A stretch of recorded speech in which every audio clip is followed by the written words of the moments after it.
we won't start until I ask you to until a minute or two, so give people time to join. Okay. Sure. Start.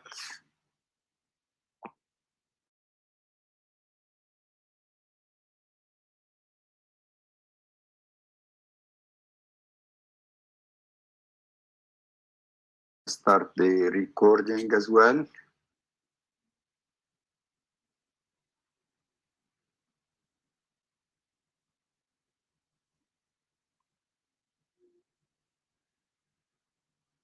Record to the cloud.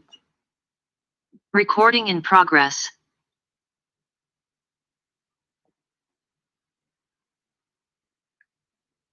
Okay, so people are joining now, but let's wait another minute to allow more people to join. We have 70 participants, but we're supposed to have a lot more than that. So let's wait another minute.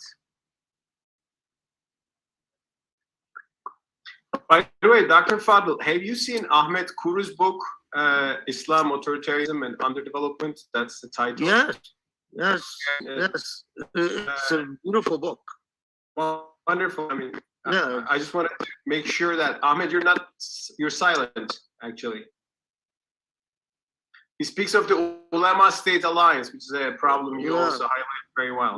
I was saying that Dr. Fadl sent me an email when the book was banned in Egypt. To support Yes, yes, so very yes. kind of you. But subhanallah, very strange. Yes, very kind of you.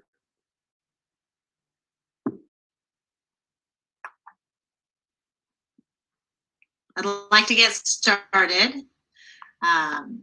Hello to everyone in the virtual audience. My name is Sahar Aziz. I'm a professor of law and a chancellor social justice scholar at Rutgers Law School at Rutgers University in Newark. I'm also the executive director of the Center for Security, Race, and Rights, which is the only U.S. civil rights center at a school that focuses on the civil and human rights of Muslims, Arabs, and South Asians.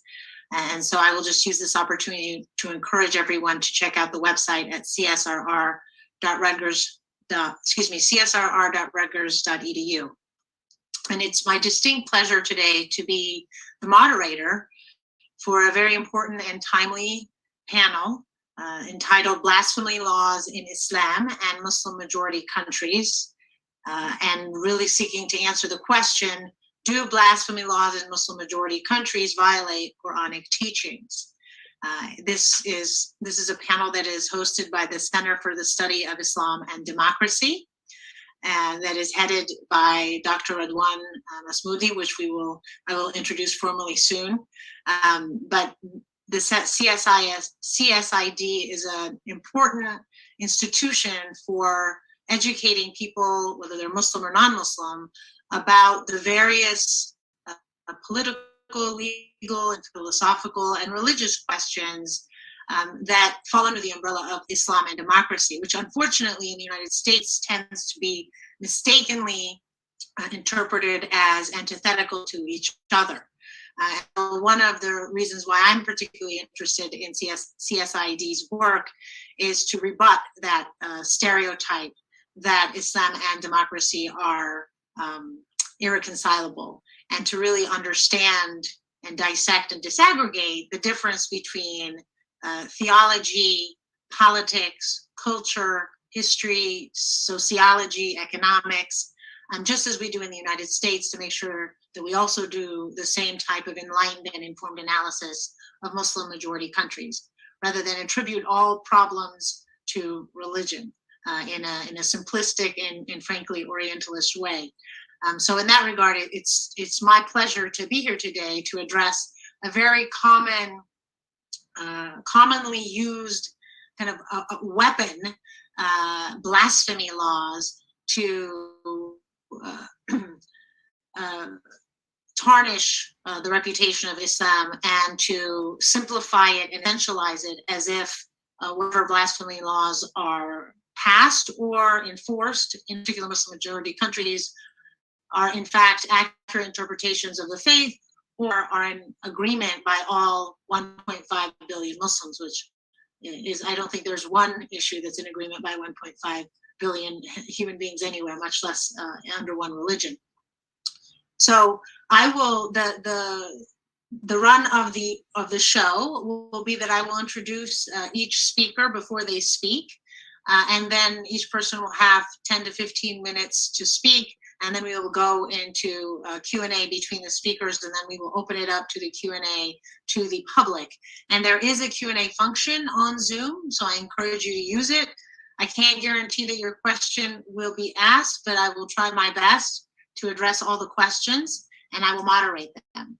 Okay, so with that, the speakers today will be Dr. Khaled Abu Fadl, Dr. Mustafa Akyol, Dr. Ahmed Kuru, Dr. Bashir Ahmed, and Dr. Radwan Masmoudi. And again, I will introduce them before they speak. So we have our first speaker, someone who I am certainly among the many, many, many fans of, an Islamic scholar that really needs no introduction, Dr. Khaled Abu Fadl, but many of us are fortunate to be students of his, whether directly or indirectly. He is one of the world's leading authorities on Sharia, Islamic law, and a prominent scholar in the field of human rights. He is the Omar and Esmeralda Alfi Distinguished Professor of Law at the UCLA School of Law, where he teaches international human rights, Islamic jurisprudence, political asylum and refugee law, the trafficking of human beings, law and policy, political crimes and legal systems, and Muslims, race, and the law. He was also formerly the chair of the Islamic Studies Interdepartmental Program at UCLA, and he is the founder of the Institute of Advanced Usuli Studies, also called the Usuli Institute, a nonprofit educational institute dedicated to ethics, beauty, and critical thinking in the Islamic intellectual tradition. Among his many honors and distinctions, Dr. Abu Fadl was awarded the University of Oslo Human Rights Award, the Leo and Liesl Ettinger Prize in 2007, and named a Carnegie Scholar in Islamic Law in 2005. In 2018, 2017, and 2005, Dr. Abu Fadl was also listed as one of Law Dragon's top 500 lawyers in the nation. And in 2013, he was recognized among the 50 smartest people of faith, mashallah, by bestschools.org, and was awarded the American Muslim Achievement Award in 2014. Dr. Abu Fadl has been ranked among the Power 500 list of the world's most influential Arab, world's most influential Muslims. So again, we were so honored to have you with us today, Dr. Fadl, and I will now cede the virtual floor to you for 15 minutes to educate us on this important topic. Thank you, Sahar. You're very kind. First, I am really, truly overwhelmed with a sense of gratitude and just feeling honored that I'm in the company of such great scholars and great minds. One of you is just still in your own names, just amazing. So it's 15 minutes, so I'll try to be as direct as possible. So we all, I think, know that the text of the Quran and religion, in fact, in terms of religious texts, I know no other religious text that takes at least the direct propositional position, لا إكراه في الدين قد تبين الرشد من الغي, or ولو شاء الله لآمن من في الأرض جميعا أفأنت تكره الناس على أن يكونوا مؤمنين, that there is no compulsion in religion, no coercion in religion, and even more explicitly, if Allah would have willed, everyone would have believed, and then asks sort of the rhetorical question, God speaking to the Prophet saying, so do you think you have right to coerce people into belief? Well, so the Quran itself is quite clear about this. I think that morality of the Quran was quite ahead of its age, and not surprisingly, in my view, the medieval Muslim mind created fine distinctions between the laws of apostasy, the punishment of apostasy, which ironically, so many Muslim jurists say that an apostate can be punished for death, but this doesn't contradict coercion in religion. Also, the penalties that classical Muslim jurists specified for the crime of insulting the Prophet. And when they mean insulting the Prophet, it doesn't mean criticizing the Prophet. It means actually using obscenities or slander. That doesn't surprise me in terms of the medieval mind. The idea of tolerating difference, or even the idea of freedom to believe, it took human beings a great deal of trauma and intellectual development to reach. So in many ways, the Quran was ahead of its time. Now, having said that, I think that even at the modern moment, people don't realize the extent to which Quran is surprising at many levels on the issue of freedom to believe. So for instance, when the Quran comments on the position of what I call the opposition group in Ghazwat Hunayn, in one of the main battles, or the Quran in Surah Tawbah comments on Ghazwat Tabuk and the dissenters who either refused to join the battle. Now, the Muslims have gotten accustomed to interpreting the Quran, saying that the Quran is talking about hypocrites, and that the hypocrites, the problem was in their faith. However, what a lot of people miss is that the Quran talks not just about hypocrites, but about hypocrites and mushrikeen, both hypocrites and non-believers who opposed the Prophet's decision and took a very contrary position to certain events, certain policies that the Prophet adopted. So what I'm saying is that non-believers existed in Medina at the time of the Prophet, and that non-believers continued to exist in Medina and later on in Mecca at the time of the Prophet. And that in the same way that the Prophet of Islam never took any actions against the so-called hypocrites, he also never took any actions against those who refused to become Muslim, both in Medina and later on after the conquering of Mecca, in Mecca itself. And we have a very long record where history records those who insulted, or other words, humiliated or attempted to humiliate or slander the Prophet of Islam, and without consequence. But nevertheless, the medieval jurisprudential mind was far more influenced by the laws, by the wars of apostasy that were launched by the first Khalifa Abu Bakr than they were influenced by the actual text of the Quran or their understanding of the Sunnah of the Prophet. Now, having said that, and because I know it's a very tight time, if so why haven't Muslims reinterpreted Islamic law to take clear, methodical positions against the laws that punish apostasy or laws that punish blasphemy in one form or another?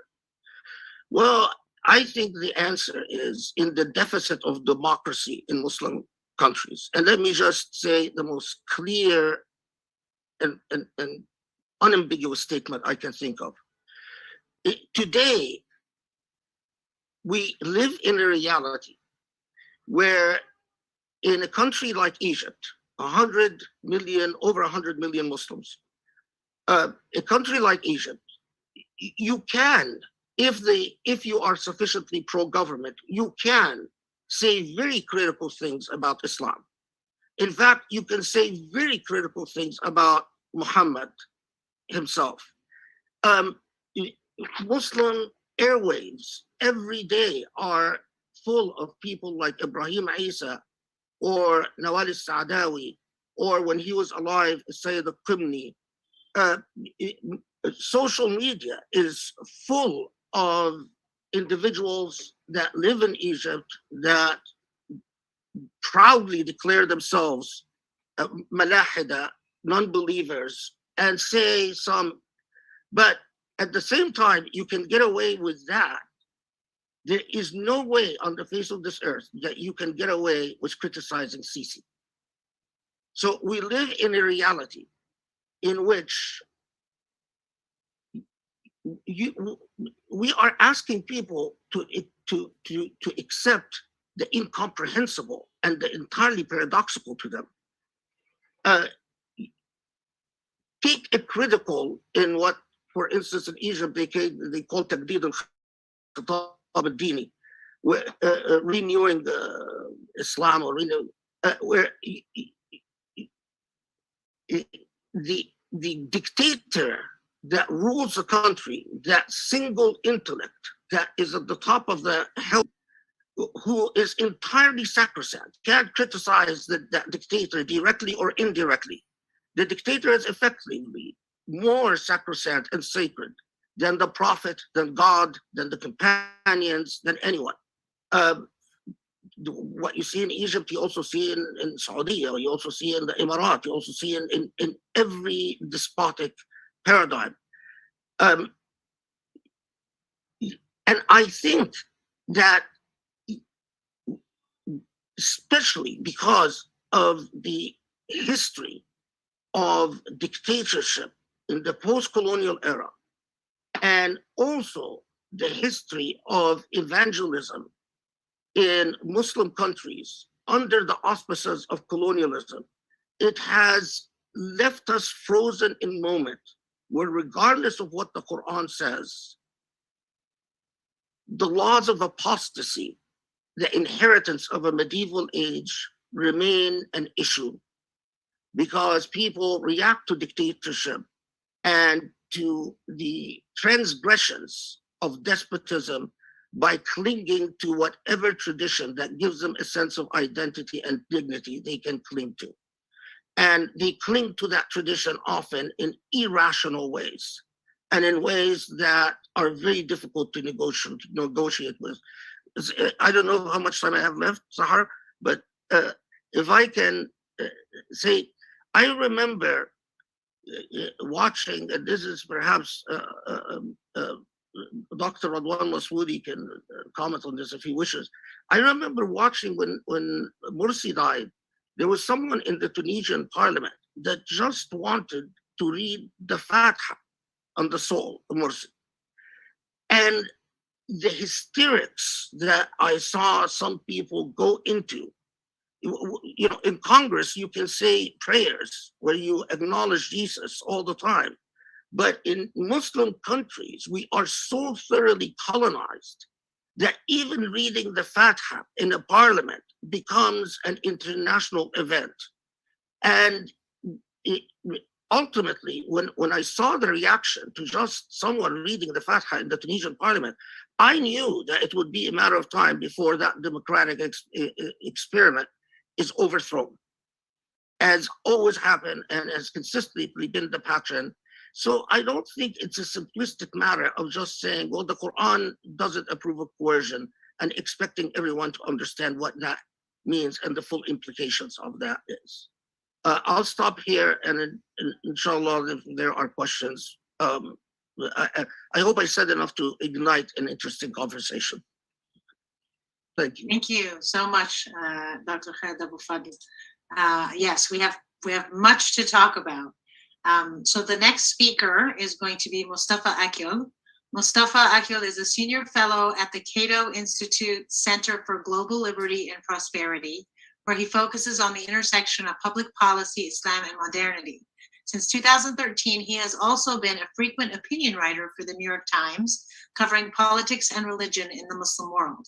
He is the author of Reopening Muslim Minds, A Return to Reason, Freedom, and Tolerance, which was published in 2021. He is also the author of Why, as a Muslim, I Defend Liberty, and the book, The Islamic Jesus, quote, How the King of the Jews Became a Prophet of the Muslims, published in 2017. and the book Islam Without Extremes, A Muslim Case for Liberty, published in 2011. The Thinking Muslim, a popular podcast, has described Mustafa as probably the most notable Muslim modernist and reformer, and in July 2021, the Prospect magazine of the UK also listed him among the world's top 50 thinkers. So again, we are so delighted and privileged to have you, Mustafa, with us, and I will cede the virtual floor to you. Thank you so much, Dr. Aziz, and I'm privileged and honored, to be in the presence of such great scholars. Really, thanks to all of you, and thanks to Center for Study of Islam and Democracy for really organizing this. Now, Dr. Fadl, whose works have enlightened, I think, most of us, including myself for sure, just made a very important point, and several important points. But one is the distinction between the Islam, as we all Muslims believe, which is certainly in the Quran and the undisputed, clear example of the Prophet, and the medieval Muslim mindset that built our Islamic tradition. And by saying when there's a medieval Muslim mindset, the medieval jurisprudential mindset, we're not condemning it, actually. I mean, I use similar terminology too. We're just putting it in a context. When you look at all these blasphemy laws and apostasy laws, which we will discuss today, you see that, yes, Muslim jurists discuss that blasphemy is a capital offense. Just look at the Byzantine Empire just next to them. At the same time, they had the exact same laws. Look at the Sassanid laws. They had very similar things. I mean, in that world, your allegiance to the state and your religion was basically the same thing. And states all had this, imperial states had these laws. So Muslims acquired those laws, and they didn't think there's a problem with those. Just like they acquired slavery, although you could have abolished slavery by taking the Quran's calling for freeing a neck as a more definitive value, although it didn't happen. So today we live in a different world, and it is important to distinguish the religious from the historical. It's important to distinguish what's the core of the faith from its historical interpretations. And I think this is quite clear on this burning issue of religious coercion. And blasphemy laws are part of that, but there's a broader problem of religious coercion. That includes religion police forces, that are imposing hijab on women in Iran, right? For example, as we are speaking right now, mass protests in Iran, justified protests against so-called morality police, under whose authority just a young woman lost her life, unfortunately. And people are reacting to this idea that the hijab should be imposed by the state instead of Muslim women wearing it by their own choice, which is of course a very respectable and rightful practice. And you see, of course, in Iran that is imposed, and in France, there's the other imposition, which are both wrong, by the way, I should say. Now, on this issue of coercion, one more thing. Dr. Fadl, of course, reminded the Qur'anic verse when it comes to these issues, La ikraha fi din, at the beginning of Baqarah 256, there is no compulsion in religion. Now, if I'm been calling for taking that verse seriously and in its full implications, right? But that is precisely why some translations of the Quran today that you can find in Saudi Arabia or Malaysia that I myself encountered with, they put a parentheses in that verse. So instead of there's no compulsion in religion, it reads, there is no compulsion in entering the religion, right? Why do they add that little, make that little operation? Because in their understanding, there is no compulsion only means not forcing the Ahl al-Kitab, the people of the book, to Islam. That was accepted, that was by the great thing for 1,000 years. I mean, the Christians do that, like in medieval times, we did that, so we should be proud of it. But once you enter, things change, right? You cannot leave because they believe they're apostates, although it has no basis in the Quran. And they believe that there are Hisba forces, religious police forces that can monitor your piety and punish you for not praying or fasting, again, which has no basis in the Quran, which has certainly presence in our fiqh, and some people are still trying to uphold those. Now, I believe we are at a phase in the Islamic civilization that this coercive understanding of Islam, religion should be coerced by authorities, by community on the individual, by the state on the individual. has brought us to a crisis at a time when people want freedom to be able to choose their beliefs and practices. And also it is incredibly counterproductive too, as we see in Iran, which has become one of the most secular Muslim majority societies. The #1 country that produces ex-Muslims, I always say, people becoming atheists or converting to Christianity, precisely because they are with the regime that oppresses them in the name of Islam.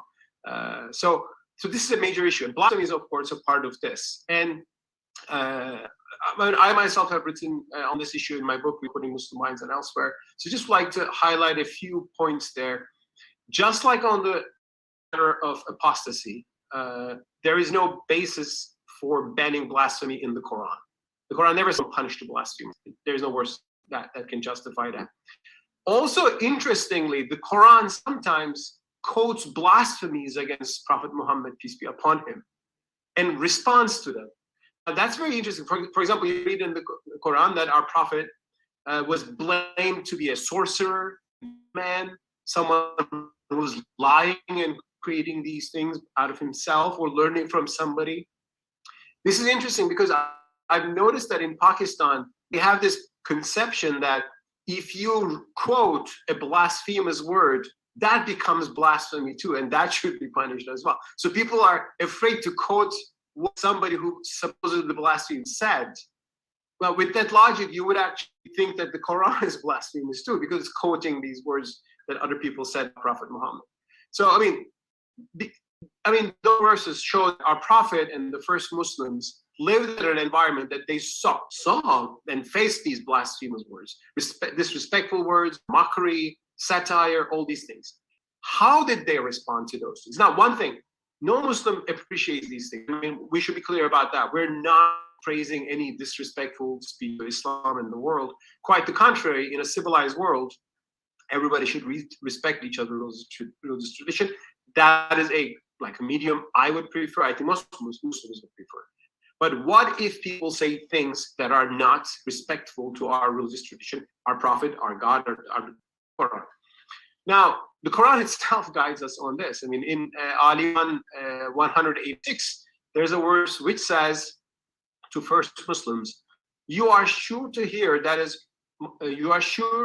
much that is hurtful from those who were given the scripture before you and from the polytheists. If you are steadfast and mindful of God, that is the best course." So you will hear, no matter what happens, you will hear hurtful words from people of other faiths, polytheists or other monotheistic traditions. And what you should do about it, it says be steadfast and mindful of God. Now, what does this mean? Look at the tafsir of Fahrettin al-Razi, one of the towering scholars in our Sunni tradition, one of the greatest exegetes of the Quran. He comments on this verse and he says, there are a few people who think that this verse is abrogated by verses that call for war against the polytheists mainly, but the believers in a certain context. But he says that's not a strong opinion. The right opinion is that the verse is not abrogated. I mean, the abrogation itself is a big problem we can speak about. I mean, the whole theory of abrogation. But he says this verse is valid. Then he says this is because God wanted Muslims to show the beauties of Islam to non-Muslims and win them. He quotes other verses. He quotes the verse where Moses is told to go to the Pharaoh and speak to him gently. And Pharaoh is the evil incarnate in the Quran, right? I mean, that's the ultimate enemy. But Moses was ordered to speak gently. Then he quotes another verse which says, that is 45:14, tell the believers to forgive those who do not fear God's days. So he thinks that this approach of responding gently to offensive talk is valid, and that's the Quranic position. Now, we see this clearly in another Quranic verse, actually, which clearly guides Muslims what to do when people mock your religion. And that is Nisa 140, which actually confirms another verse in Surah An'am. It says, if you hear people denying and ridiculing God's revelation, now this is perfect blasphemy, right? People are sitting there denying God's revelation, making mockery of it. The word is, do not sit with them unless they start to talk of other things. or else you yourselves will become like them. In my understanding, the verse calls for a boycott, right? Rejection of people who are disrespectful to your faith. So there are disrespectful people to our faith in the modern world today. We should not listen to their maybe speeches. We should not buy their books, publications. But the verse doesn't say go and silence them, let alone go and kill those people. So it just calls for disengagement with disrespectful people. So there is really no basis in the Quran for blasphemy, and that's very obvious. In the Sunnah, in the example of the Prophet, there are some episodes that have been later taken as the basis of blasphemy laws. And these are the famous issues of these poets that ridicule Prophet Muhammad, and not in the Quran, but we hear in the biography books and also a few tweets that some of these poets were executed by early Muslims, and jurists said, yes, this is the basis for killing these people who mock our prophet. And the most famous one is Ka'b ibn al-Ashraf, because he's also mentioned in hadith sources as well. So the story that he was mocking the prophet and Muslims couldn't stand this mockery, and then he was given he was assassinated. But when you look at Ka'b ibn al-Ashraf, by the way, was a Jewish poet from the Banu Nadir tribe in Medina, and so it was the tribe that Muslims initially made peace with, but then it turned into conflict. But when you look carefully into these stories, you see that he was not just mocking the prophet. He was a poet, and poetry at the time meant propaganda, and propaganda for war sometimes. After the Battle of Badr, he went to Mecca, incited the Meccan polytheists to fight against the Muslims. So he was doing what we would call today incitement to violence, more than just mockery. And that's why scholars who looked carefully into the stories, one of them, some traditional scholars, one of them was Hanafi scholar Badr al-Din al-Ami in the 15th century. He said these poets were not killed merely for their insults of the prophet, but it was rather because they aided the enemy against him and with those who fought wars against him and supported them. The same as I think can be seen in other stories as well, which I try to explain in my book. Now, that is the most interesting thing. There are, as Professor Abu Fadl said, there are also episodes where people mock the prophet, and the prophet doesn't do anything against them. He even stops the companions from doing anything against those people. He forgives those people effectively. There are several cases of those. In one of them, he says, should we kill those people? And he says, no, be gentle and calm as Allah likes gentleness in all affairs. It's also in the Hadith and Sirah. So, isn't this Sunnah? Well, there's a very interesting answer, which became very influential. Some scholars, including Ibn Taymiyyah, who was very prominent, of course, in the 14th century, he made the argument that, the Prophet had the right to forgive those people who insulted him, but we cannot forgive. And this has become a standard opinion, and it is quoted in Islamabad High Court decisions in justifying the death penalty for blasphemy. Now, it's quite interesting because we're supposed to take the Prophet's actions as example in Sunnah, in every what right? We want to punish. That we somehow like this, but if you look, there are blasphemy laws in fiqh, in classical jurisprudence, yes, as in Sassanid or Byzantine laws.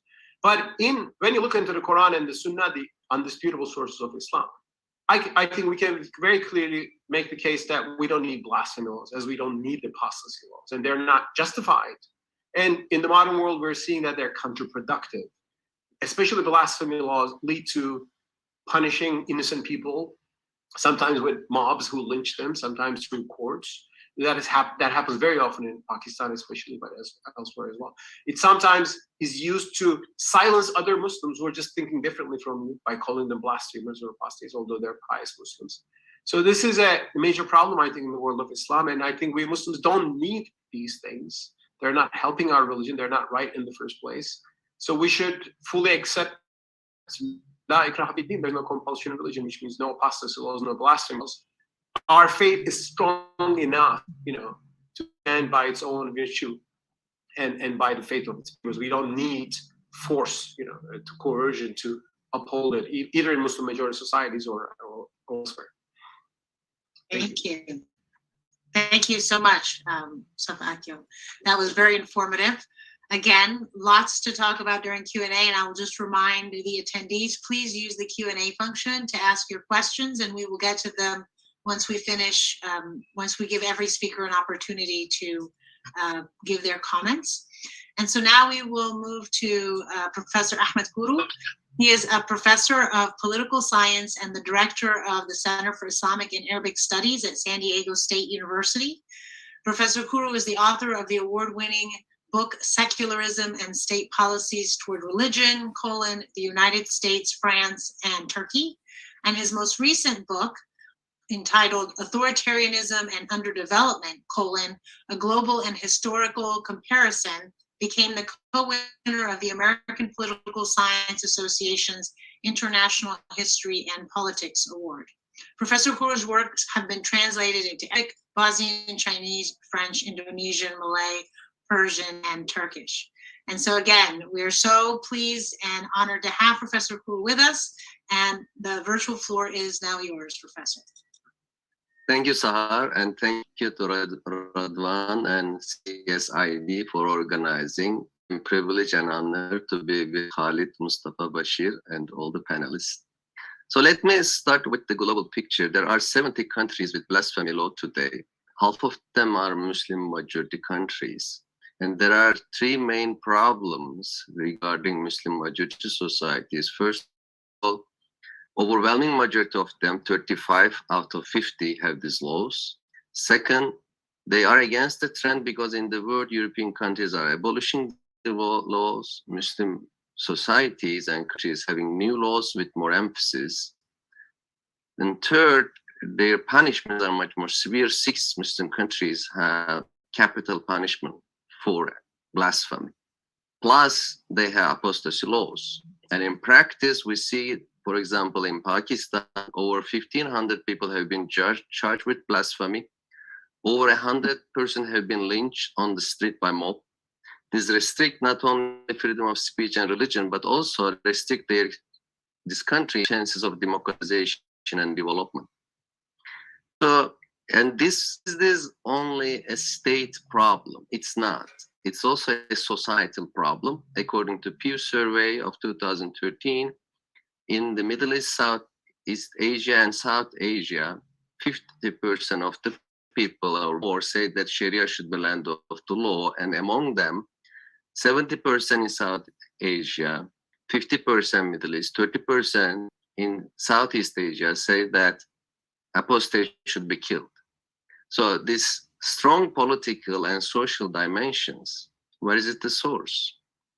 So both Khalid and Mustafa enlightened us about the weakness of these ideas coming from Quran and Sunnah. And in my book, Islam, Authoritarianism and Underdevelopment, a Global and Historical Comparison, I emphasize 2 issues where you see the gap between the Quran and the Muslim practices. One is not to killing Muslims, and there is emphasis on it, but Muslims still killing each other in civil war, terrorism, and wars. Another issue related to development is making contract written. This is the longest version, 1-page verse in the Baqarah Surah, ordering Muslims to make every contract written. But when we analyze 15th and 16th century, when Europeans made written contract obligatory, starting with Italy, and then in Europe, they reached the level of 90% written contracts, whereas in the Ottoman Empire, even in Istanbul and other urban areas, written contracts was 5 to 10%. So the image in the world that whatever Muslims do are Quranic is a wrong image, because on many issues we see the gap. And where is it coming from then? Of course, the connection between politics and religion. And we refer rightly to medieval practices.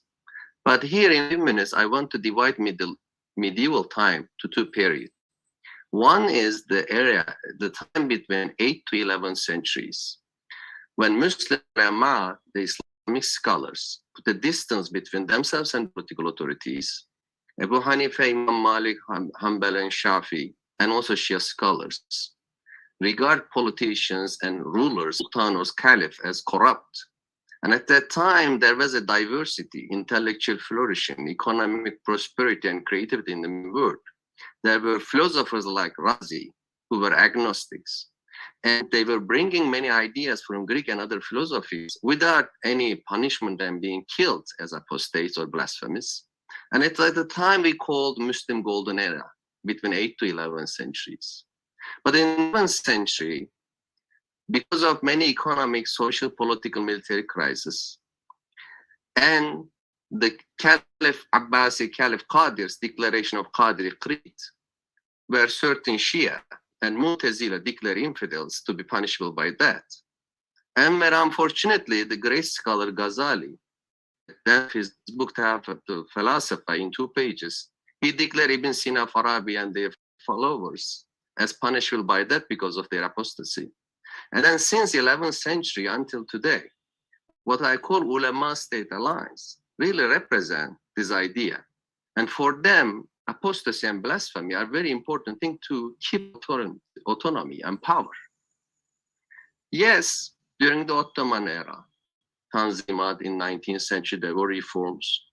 Secular reforms came in a very authoritarian manner from Turkey to Tunisia, from Egypt to Syria, and even Southeast Asia. But since 1970s, especially from the Iranian Revolution we discussed these days, 3 groups, ulama, Islamists, and unfortunately Sufi sheikhs, they propagate in their political parties, in mosques, in Sufi lodges, tekke, very radical, very restrictive ideas. And they make this idea of blasphemy very popular among the masses. Here the results I just cited in the survey, that many people embrace this idea of punishment. Because in this agenda, they have very few things. One is restricting women's rights. The other is punishing blasphemy and apostasy in order to establish a hegemony. So what should we do if, as Khalid and Mustafa already explained well, that there is no Qur'anic or Sunnah sources, and if it is historical and power related, it makes us optimistic. But at the same time, we should not be overly optimistic, because for intellectuals like us, there are threats, that physical or violent threats coming from those who defend the hegemony. And at the same time, it's really very difficult to keep the middle ground, because today in the Muslim world, there is a very strong anti-religious secularization coming. In Turkey now, after the Islamist regime and whatever happening in the last 10 years, many people becoming anti-Islam, or what I call aggressive, assertive secularists. On the other side, as I say, Islamist ulama and Sufi sheikhs, they defend a very conservative Islam, and defending a moderate, tolerant, freedom-based Islam and discussing it, people like us, the secularist camp see us as naive. They say Islam is itself is an authoritarian ideology. You cannot recover, rehabilitate it. At the other side, call us kafir. They are infidel, they are apostate. And it's very difficult to hold middle ground. And I am very much concerned about the future in Iran, in Turkey, even in some Arab countries. The secularist generation is coming. And they came a very assertive secularist way. They may bring an anti-religious dictatorship, which is as an Islamist dictatorship. And this issue of apostasy is key to really establish an opportunity of democratization and middle ground. That's the historical thing that really ended Muslims' golden age. The Ibn Sina, Farabi, Biruni, and others, they live in an atmosphere of diversity and coexistence until the 11th century and post-11th century ulama's alliance, they restrict their ability to express themselves. That's why it's very important that we challenge the blasphemy and apostasy laws today. And that's why, as one called, I see this panel historic. Thank you so much. Thank you so much, Professor Kuru. I'm already seeing questions in the Q&A. I have my own questions, so this is wonderful. The more we speak about this, I think the more room we have for conversation. So the next speaker is Dr. Bashir Ahmed, who is a retired psychiatrist and a former professor of psychiatry at Southwestern Medical School, Dallas, Texas. He has been a social activist who's founded 3 major organizations in North Texas. The first is the Muslim Community Center for Human Services, which provides medical and social services to indigent residents of North Texas. Dr. Bashir Ahmed has also established the Institute of Medieval and Post-Medieval Studies in North Texas, which disseminates the information about Muslims' contributions to world civilization and inspires young Muslims to become scientists and innovators. And finally, Dr. Bashir Ahmed has created the Institute of Qur'anic Knowledge and Religious Acceptance, which promotes interfaith and intrafaith unity. And I would be remiss not to thank Dr. Bashir for all of his remarkable leadership in the Dallas community, which is a community that raised me. And so it's wonderful to see you, Dr. Bashir, again. And I look forward to hearing your comments. The virtual floor is yours.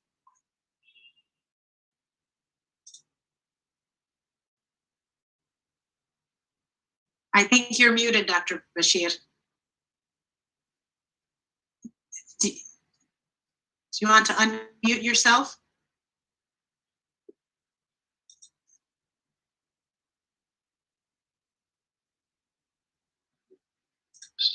Can you hear me? Yeah, Yes. Okay. Thank you, Sister Sahar Aziz, for the nice introduction. It is an honor to be with the great scholars, especially Professor Khalid Abu Fadl and others. I'd like to clarify first, I'm not a Muslim scholar. I don't have any expertise on fiqh or Sharia law.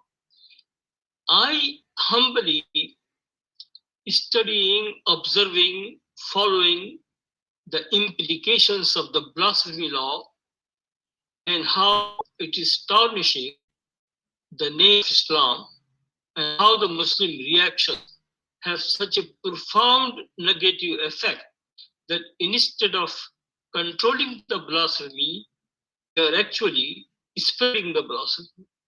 If you think seriously, I think Muslims are responsible to spread more blasphemy in the world than non-Muslims have done.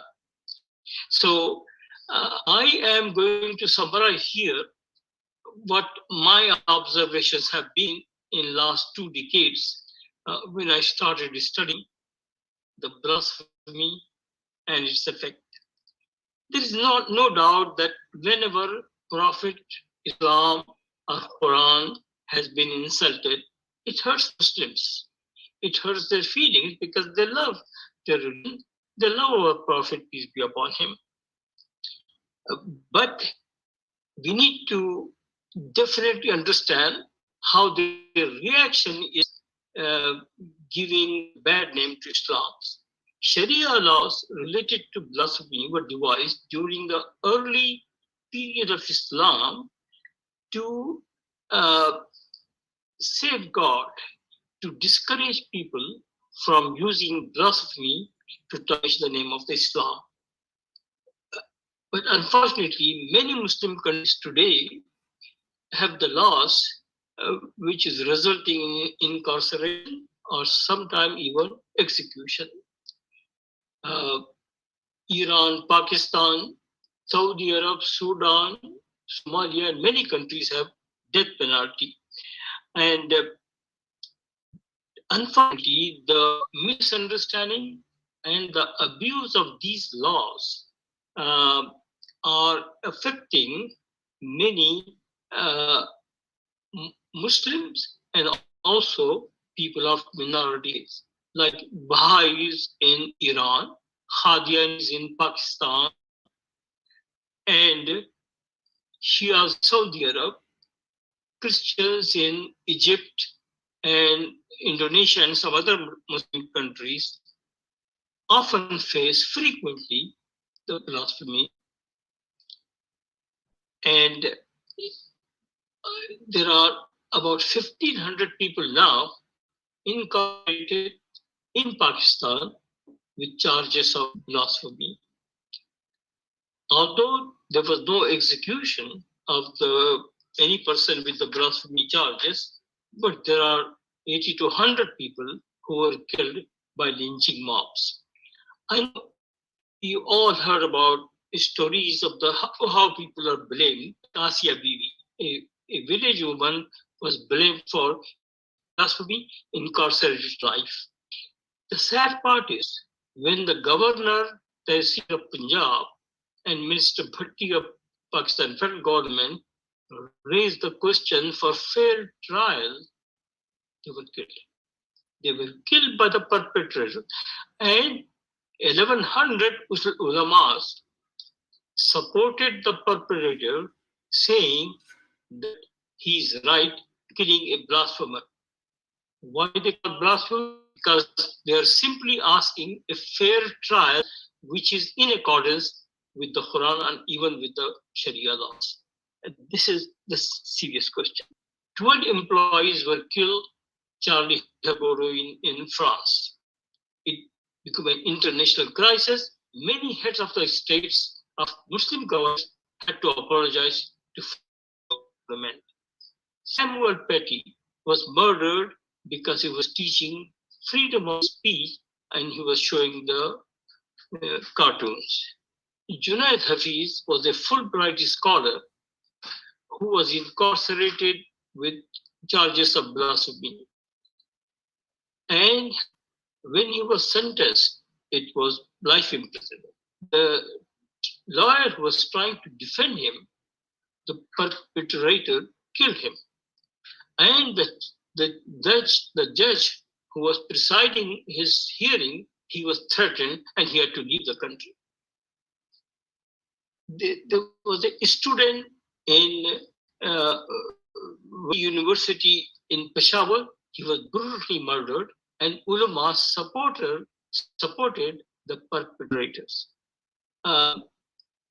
Zafar Bhatia is a Christian, and he was alleged to have blasphemy in his writing, and he was incarcerated for 10 years, and last year he was sentenced to death. A Nigerian Muslim, who is a son of the Muslim scholar, was critical about Orthodox Islam, and the government punished him for 24 years. A Sri Lankan man who simply removed the posters where the name of Prophet was written, and he was brutally killed. Is this giving a good image of Islam? And this is the question I often raise for the Muslim scholars. Blasphemy laws are un-Islamic because they violate the teachings of the Holy Quran and sayings of Prophet Muhammad.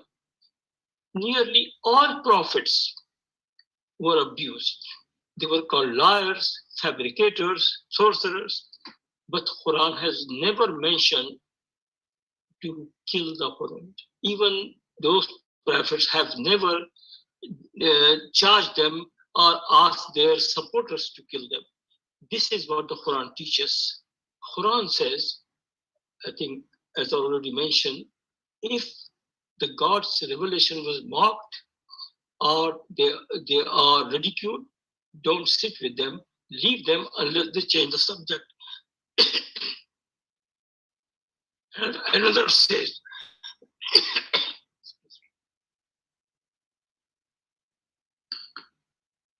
if they are turned blasphemy and repent, that's good for them. But they, if return to their voices, their wrongdoings, Allah will punish them.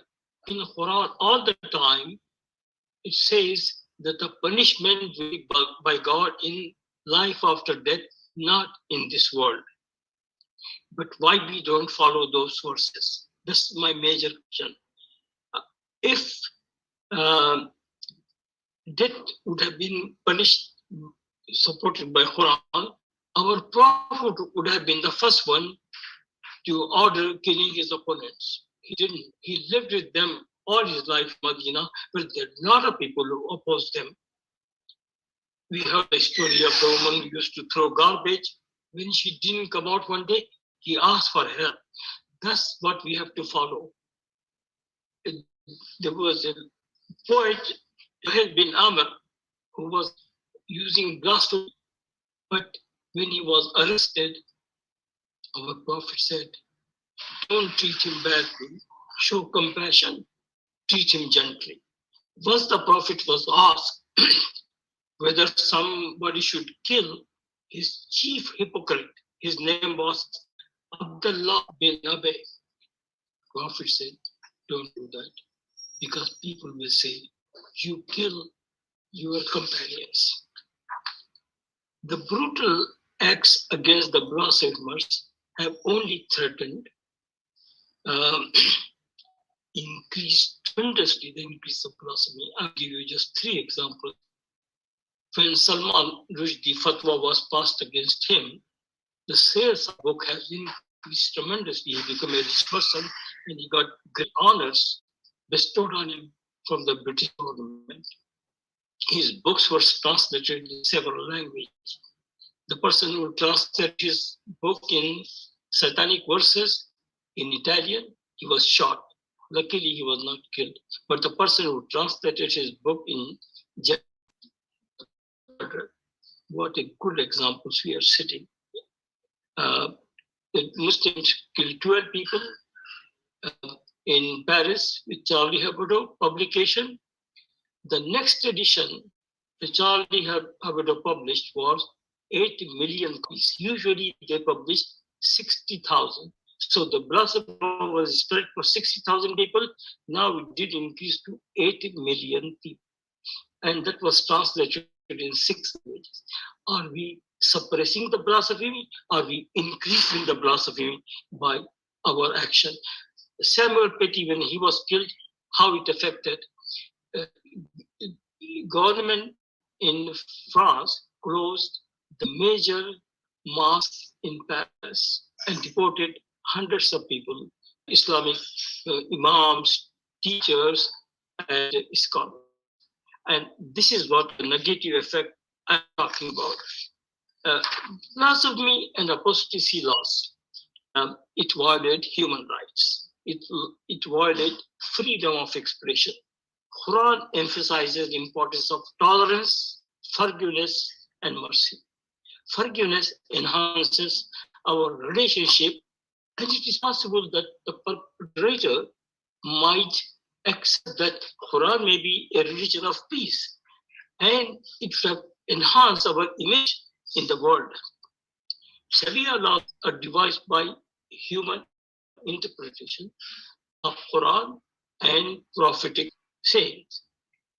This should be reviewed and revised so that we can prevent harmful effect of these laws on individual and society.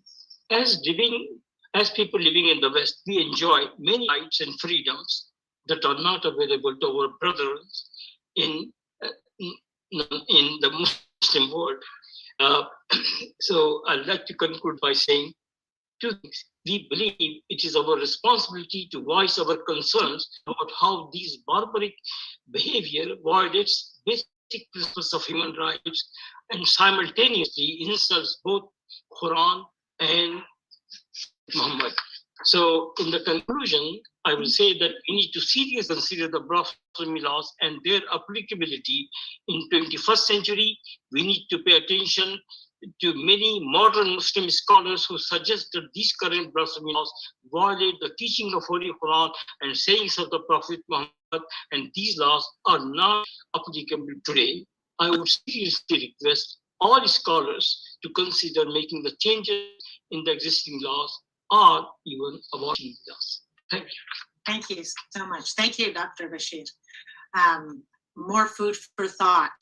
Okay, we are now at our final panelist, who is arguably one of our most important ones because he is the executive director of the organization that's this event, the Center for the Study of Islam and Democracy.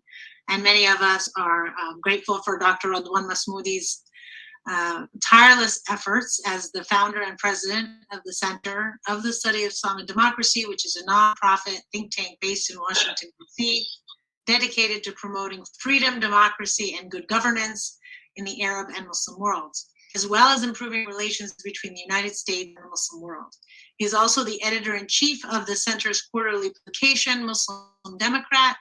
He is a member of the board of directors of the International Forum for Islamic Dialogue, American Council for the Study of Islamic Societies, and the executive committee of the Network of Democrats in the Arab World. Dr. Masmoudi served as a member of the steering committee of the World Movement for Democracy between 2012 and 2022. Dr. Masmoudi holds a master's and PhD degree from the Massachusetts Institute of Technology and has published several articles and spoken on major international conferences on the compatibility between Islam and democracy, the democratic transitions in Tunisia following the Arab revolutions and of 2011, and also is a frequent commentator in various mainstream media. And so without further ado, Dr. Masmoudi, the virtual floor is yours. Thank you very much, Sahar, and all the panelists. It's a pleasure to be with you today. Thank you everybody for participating in this very important webinar. I want to thank the Southern Methodist University Human Rights Program for co-sponsoring this webinar, and also Hadi Jawad and other leaders of the American Muslim community in Dallas, North Texas, who reached out to me almost 2 months ago after the terrible attack on Salman Rushdie in New York, and suggested the idea of co-organizing this webinar. And of course, I immediately welcome the idea and support the idea. So I'm happy that it's finally taking place. I always believe that if we want Islamophobia, the fear of Islam in the West, to subside or to end, we need to speak up about our faith. We need to speak up about what Islam truly stands for. Also, we need to change the reality on the ground in the Muslim majority countries. It's not enough to say, in theory, Islam supports all these rights, because most people in the world don't care about the theory. They care about the practice. What's going on in the Muslim countries, in Pakistan, in Afghanistan, in Iran, in Saudi Arabia. That's how people in the United States or all over the world will judge Islam and Muslims. So we need to address both the theory and the practice of what Islam truly is and what it stands for, not only the theory. So one of the biggest misunderstandings today about Islam is that it does not stand for freedom of religion, or it does not stand for respect freedom of conscience, or that it punishes those who criticize it, or that it imposes itself on believers and non-believers alike in the Muslim countries.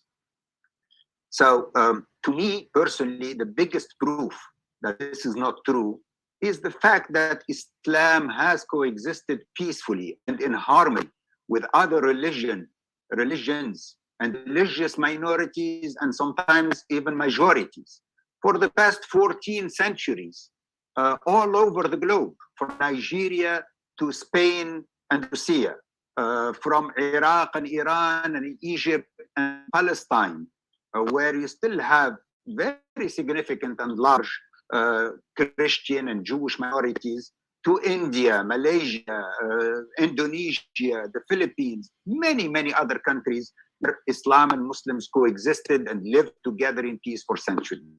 If Islam did not tolerate and allow these religious minorities to exist, and by the way, religious minorities include other minorities within Islam itself. There are different schools of thought within Islam itself. If Islam did not allow these minorities to exist or to practice their religion freely and to live in peace and harmony, these religious minorities, hundreds of millions of people all over the globe, would not exist today after so many centuries, almost 14 centuries. But today, I want to focus on one specific example in the few minutes that I have. The question of freedom of religion and freedom of conscience in the new Tunisian constitution of 2014. As you know, this was the first and only democratically written, drafted, and approved constitution in the entire Arab world. In 2011, we had a popular uprising demanding freedom, dignity, and democracy. And so at the end of 2011, the Tunisian people elected a national constituent assembly to draft and approve a new constitution. 217 people, roughly a third of them were women, were elected to write a new constitution for the new democracy. 2 years, it took 2 years of discussions, of very, very intense discussions all over the country, in every village, in every city, very intense discussions about all the clauses in this constitution for 2 years, for 2 full years, took place across the country in order to build a consensus, because we wanted a constitution for all Tunisians, not for the majority of Tunisians, and allow 30% or 40% of Tunisians to not approve the constitution. That would be terrible for the new democracy. So that it took too long. It took 2 full years. But one of the biggest and thorniest questions in the new constitution, and believe me, there were several thorny questions, but one of the biggest and most difficult ones was the question of freedom of religion, freedom of conscience. Basically, should we allow citizens to choose their own religion? Remember, 98% of Tunisians are Sunni Arab Muslim, but the question was asked and should be asked is, are people in the new democracy, should people be allowed to choose their own religion or to change their religion or to have no religion at all? So it was very intense discussions on this topic. CSID, my own organization, we were in Tunis at the time, organized literally hundreds of meetings and conferences and seminars. Some of them, very similar to this discussion that we are having today. Some of them were open to the public, others were closed only for the politicians or the religious scholars to discuss these topics. The debates were often very heated and intense for 2 years, 24 months. And we had activities and discussions on a daily and weekly basis. So some conservative elements, whether politicians, religious leaders, and scholars, said they wanted to protect the religion of Islam and the homogeneity of the society. Again, 98% of Tunisians are Sunni Arab Muslims. So they were afraid that if we allow freedom of religion or anybody to change his religion, it's going to become chaotic. It's going to become, we're going to lose this homogeneity of the society. And they're not want to encourage people to, or allow people to leave Islam. But again, there was these intense discussions, and of them we have videos on, they are posted on our website. The question was, what is really the best way to protect Islam? We all agree as Muslims, we want to protect Islam. We believe in the religion of Islam. But do we protect Islam by imposing it on people? Is that the best way to protect Islam? Forcing people to believe in it, even if they don't really believe it? Whether they like it or not, we force people to believe in one religion. Can you really force people to believe in something if they don't really believe in it? Or is it by engaging people, especially the younger generation and the younger people, but anybody who has questions about religions, about faith, about God, engage in a free debate and discussion about Islam itself, about the true meanings and the values of Islam, of the religion. Do we want true believers in Islam or in any religion who believe in God and believe in the values and tenets of the religion, Or do you want hypocrites who claim to believe in religion because they are forced to, by law or by the state, but in reality they do not? And they are saying that only because they're afraid or they are scared. And so, we had a lot of discussions about this. The question became, what does Islam, first of all, say about this, about freedom of religion and freedom of conscience? As was mentioned today by several of the scholars and the scholars, and they don't have time here to enumerate all the arguments, all the verses, but a very famous ayah is La ikraha fi-din. Let there be no compulsion in religion. I mean, it's very clear, very specific. And then the same ayah continues, truth stands out clearly from error. Whoever rejects evil and believes in God has grasped the most trustworthy hand, and that never breaks. And Allah hears and knows all things. So here, this verse makes it very clear that people should be allowed to choose their religion, to believe or not to believe. Another verse, وَقُلِ الْحَقُّ مِنْ رَبِّكُمْ فَمَنْ شَاءَ فَلْيُؤْمِنْ وَمَنْ شَاءَ فَلْيَكْفُرْ. Another very clear verse in the Quran, speaking to the Prophet, say, this is the truth from your Lord. Al-haqqu min rabbikum, the Quran and what I'm telling you is the truth. Then whoever wants to believe, let him believe. And whosoever wants to disbelieve, let him disbelieve. Again, freedom of religion, freedom of conscience. Let whoever wants to believe out of choice, not out of compulsion. Another and final verse here that I want to mention. قَدْ جَاءَكُمْ بَصَائِرُ مِنْ رَبِّكُمْ فَمَنْ أَبْصَرَ فَلِنَفْسِهِ وَمَنْ عَمِيَ فَعَلَيْهَا وَمَا أَنَا عَلَيْكُمْ بِحَفِيظٍ. Another verse in the Quran, there has come to you enlightenment from your Lord. So whoever will see it does so for the benefit of his soul. And whoever is blind and does not see it does harm against it. And say, I'm not a guardian over you. To the Prophet, I'm not a guardian. I'm not going to guard you or force you. It's your choice. So the main argument in Tunisia in 2012, 2013,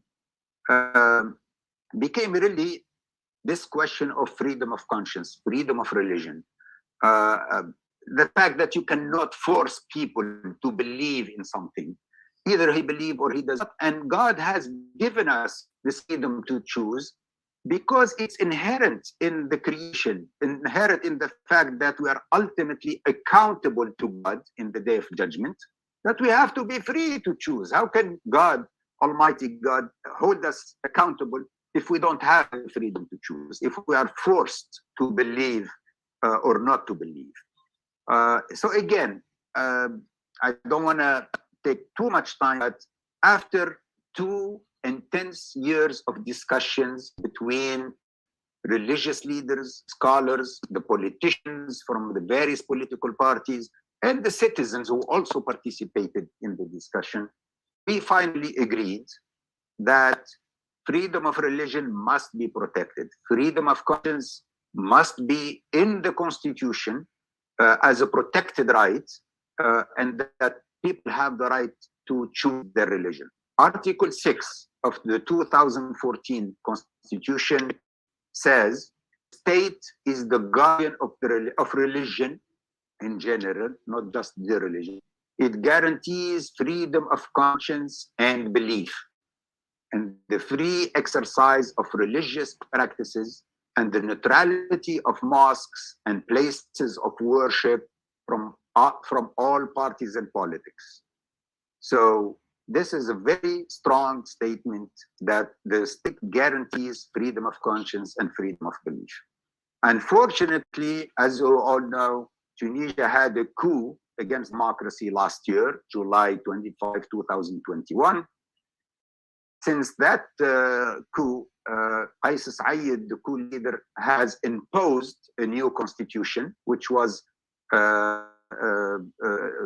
imposed in a fake referendum, rigged referendum this past July 2022. And this article was removed from the Constitution. Okay. So in the new Constitution, in the new dictatorship, in the new coup against democracy, this article that protects freedom of religion, freedom of conscience, is no longer in the Constitution that was imposed by the CSID. So I will end here, and I look forward to our your questions and our discussions.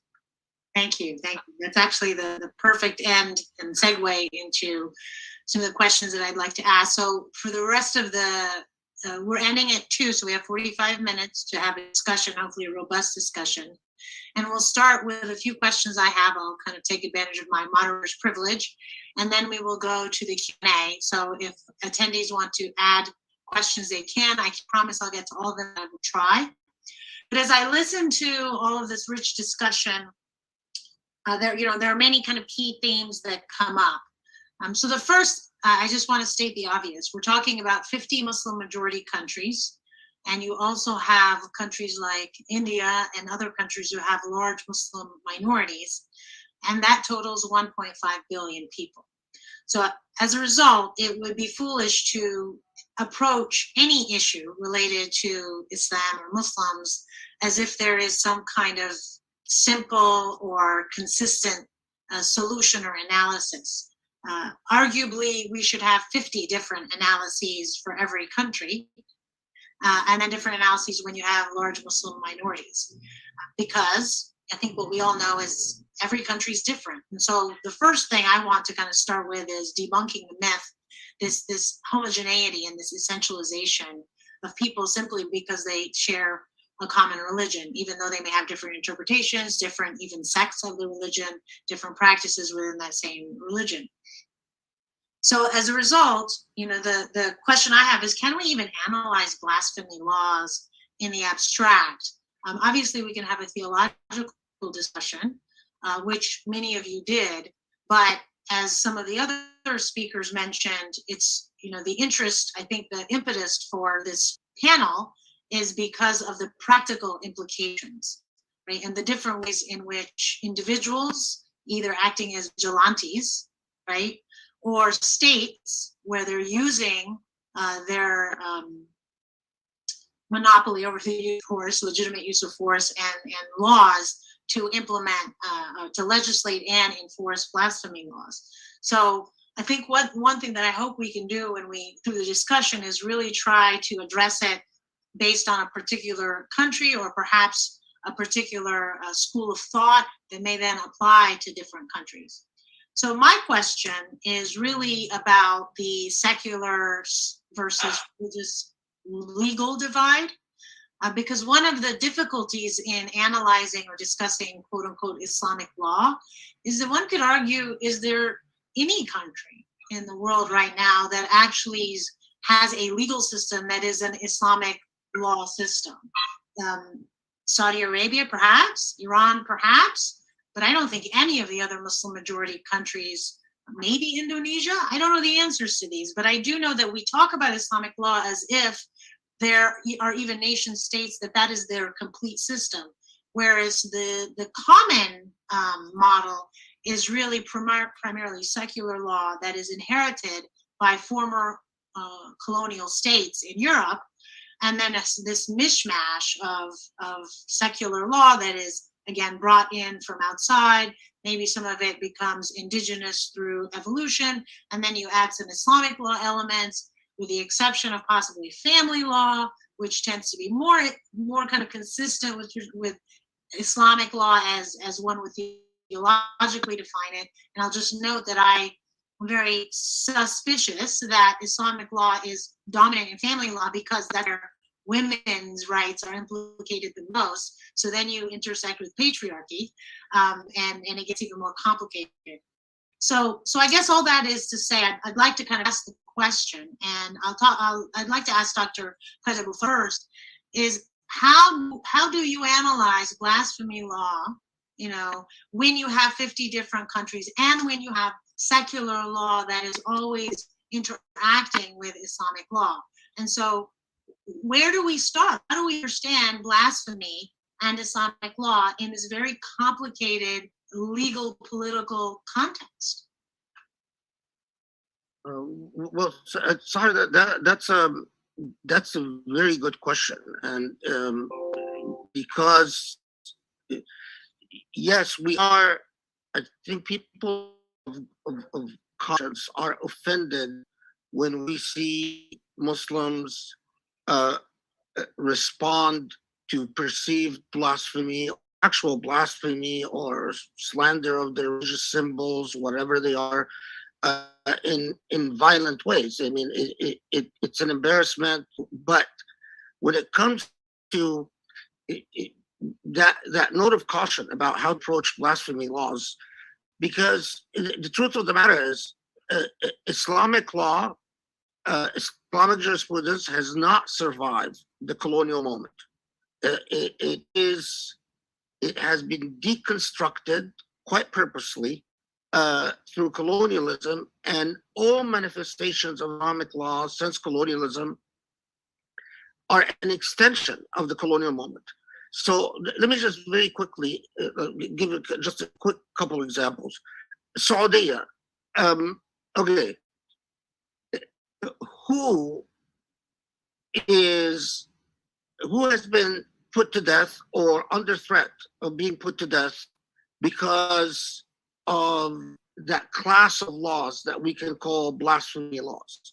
Well, Saudi put to death a very, very prominent Shia scholar in Nimr, one of the best, in my views, one of the best minds in the modern age on Sharia law, and he was executed. Part of the charges against him were apostasy and blasphemy, but everyone knows that this is because Nimr supported the Arab Spring and issued a very famous fatwa where he said that demonstrating against governments is an Islamic right. It's a matter of an actual haqq given by God. Hassan Farhan al-Maliki, who is a very prominent Saudi scholar, a very impressive scholar. I mean, his son is in the U.S. One of his sons is in the U.S. The family, has been in prison under threat of, again, being put to death.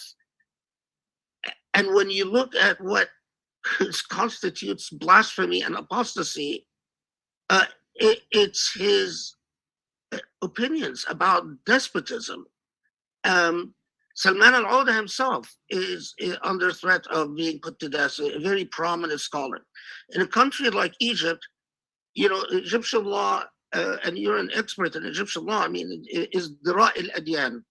And then where did that language come from? It doesn't come from Islamic law. It doesn't come from the Islamic legal tradition. You could be charged with izdira al-adyan.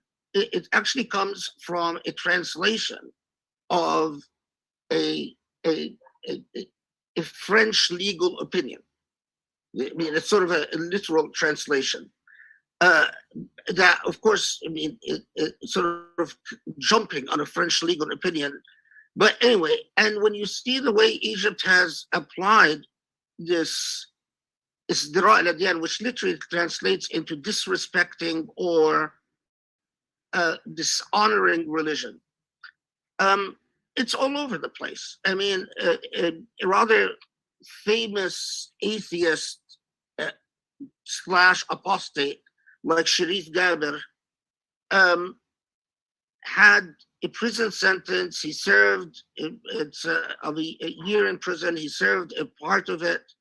But at the same time, another person who has very famously critiqued the historicity of the Bible, the Coptic Church complained to the Egyptian government about him, and so he was arrested under the charges of izdira al-adyan. So I hear you that the picture is far from stereotypical when we get to country by country analysis. I shouldn't go too long. Okay, I'll stop here. Thank you. And we have Mr. Akil. The name of the guy that was complained about by the Coptic Church and was imprisoned was Ahmed Sibea, by the way, just so in case people want to look up what I'm talking about. Yeah, sorry. Thank you. No, and I think it's an important point that you really can't understand blasphemy law or how the people are engaging with it or the government's engaging with it without understanding the political context. Just in the same applies to France versus Spain versus Netherlands versus the UK. And so I just want to make that point that we've got to stop treating 1.5 billion people as if they're all robots and they're the same, and 50 different countries as if they're all the same. There's different languages, and so I just want to make sure we make that point. Professor Kuru and Dr. Mustafa Akil, you both have comments. Mustafa, would you like to go first? Yeah, sure. Thanks. By the way, I'm not a doctor, but I appreciate the compliment. Thank you so much. I should say that. I think Professor Fadl's emphasis on blasphemy against the political ruler, right, the dictator, is also a very interesting aspect of this problem we're speaking about. Because a lot of the people who will champion blasphemy laws will also say you cannot speak against, that's fitna, right? I mean, that's the standard view of Saudi Arabia, which reveals a culture where authority is, or respect to the authority is imposed by coercion, not won by, the speech and grace and so on and so forth. Like, has to push you for any word that is disrespectful, you may say. Yes, sections too. I mean, in my country, Turkey, we had a law banning insulting Ataturk from 1920s on. We have a law that banned insulting the president, and it's been used incredibly, draconian way in the past 8 years. President Erdogan, 100 people have been sued for insulting the president online and so forth. So I think beneath the layer of this blasphemy law in Islam we're speaking about, there is a kind of a authoritarian culture which come from Islam but maybe influenced Islam. I think we should speak about that too. But one more thing, Sahar, you're absolutely right. The legal traditions of Muslim countries are quite diverse. Some of them are pretty secular. Some of them have Islamic law only in the family law. Most of Arab countries are like that. A few of them are explicitly, claiming that the Sharia is law of the land. But still, I think this doesn't negate the importance of thinking through blasphemy laws. First of all, blasphemy laws do not only lead to legal punishment; it leads to vigilante violence. Right? That's a big. So those people are driven by not any secular law, but their conviction that whoever punishes the Prophet should be punished. And legally, for example, in Pakistan, there was a colonial law about blasphemy, banning blasphemy. It was already there, so there is a colonial heritage here. But it was made much more severe during the Islamization of laws under General Zia-ul Haq. So if people have certain convictions, they can put it into legislation, even in a relatively or nation-state context or secular context. So you're absolutely right. It's diverse, and not every Muslim society has the same patterns. But religious convictions do play a role in issues like this, in blasphemy or apostasy as well, I think. Thank you. Professor Kuru? Thank you, Sahar, for the question. In my field, comparative politics, we do similar comparison about Catholic countries.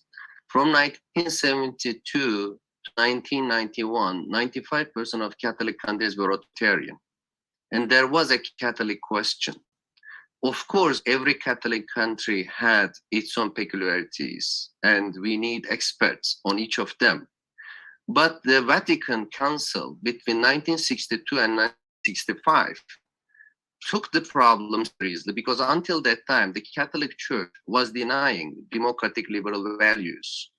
Pope Pius in 1877 declared the idea of separation between church and state as a damned idea. And the idea that every individual can choose his or her religion is a condemned idea. But in the Vatican's Second Council, Catholic Church reversed those opinions and views.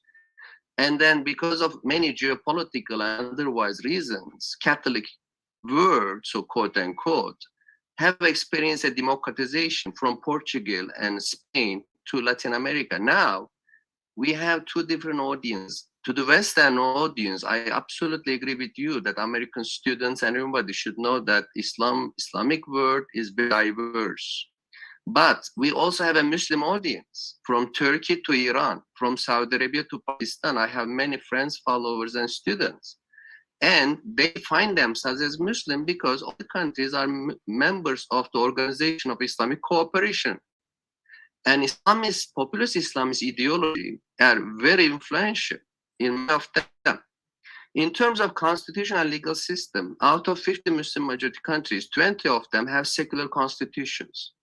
20 of them have constitutions referring to Sharia, either as the source of law or a source of law or as a veto principle. And 10 of them are mixed without being secular or referring to constitution as Sharia.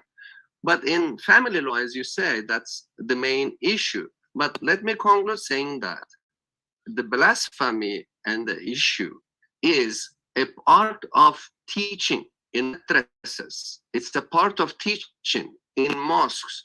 And a famous Moroccan scholar, Jabiri, says that if you ask me to summarize Greek culture, I say the culture of philosophy.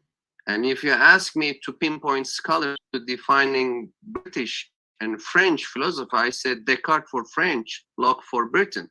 If you ask me for Arab or Muslim, I say Shafi. Imam Shafi is usul al-fiqh. So, and he is not saying that to give credit to Shafi, no, to criticize, saying that this fiqh views is very formal understanding of Islam, not the beauty Dr. Fadl emphasized. And according to interpretations, freedom of speech is very limited thing. And regardless whether the country is secular or Sharia based, we see the problem. Let's conclude with Turkey.